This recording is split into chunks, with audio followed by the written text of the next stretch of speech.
U.S. and Iraqi forces seized another cache of weapons inside Iraq that they say is definitive proof of Iran's involvement in the insurgency and with the militias. U.S. Army Lt Gen Odierno knows this land well and knows the operation that's before him. He's in charge of the daily operations on the ground, joining us from Baghdad. General, how important was the Hilla raid and what it produced in terms of intelligence? Well, first off, it's extremely important because we found, yesterday alone, we found 4 separate caches. You saw the one, I think, earlier, where we have a significant amount of what we call explosively formed projectiles, which are the deadliest IEDs that are used against our soldiers. Up to, we think what we found, they could have made up to 140 of these kind of things. It's further proof that there's links of getting supported, Iraqi extremists being supported from Iran.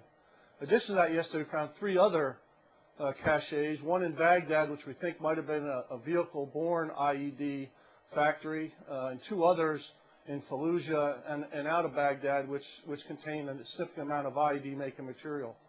So we had some significant finds yesterday. Wow, wow, what a great day, which does not get enough reporting on it. There's reports, General, I want to see what you think about this, that a lot of the militia, since we telegraphed the surge and the change in tactics, a lot of the Shia militia have left town, including El Sadr, because they don't want to see you head-to-head. Is that true? Are you finding that? Well, not sure. We have picked up about 600 of the Shia extremists here in the last 60 days, so we think that had something to do with it, too. If they have, in fact, on the ground, that's fine. So we can go ahead and provide security to the populace of Baghdad. We're not going anywhere. We're going to be here for a while. That's the difference. Is we're going to come in here with a significant amount of force led by the Iraqis. We're going to stay here for a period of time, and we want to provide protection for the populace to give time for the government of Iraq to continue to mature, as well as the security force, because they are maturing every single day. Yeah, and we hope as quick as possible. In the Al-Anbar province, one of the Sunni vice presidents said, you know, this surge, the U.S.-led surge, is really beating up on the Al-Anbar area, Al-Anbar province area, and not enough in the Shia areas like Sadr City. Are you going into Sunni areas first and more? No, we're doing a very balanced attack. In fact, it's very interesting here. We get complaints from Shias and we get complaints from Sunnis, so that makes us think we're doing it about right. Because we're going after all targets. We're going after extremist targets. It doesn't matter if they're Sunni or Shia.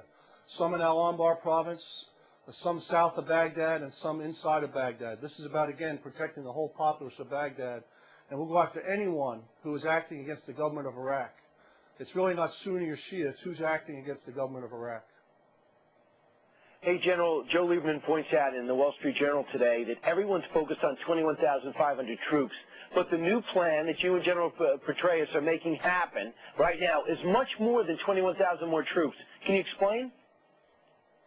Well, first off, it's the enablers. I always talk about enablers that come with that force. It's the increased amount of intelligence.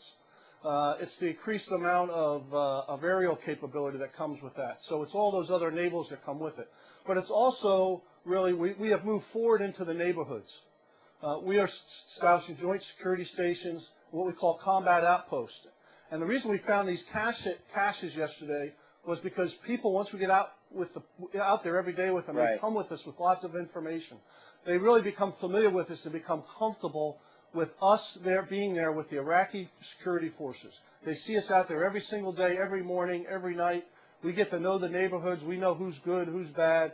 Now, we're just beginning. And we hope this will continue as we move forward with this. General, thanks so much for your time. Thanks for the effort, and thanks for putting this plan in place.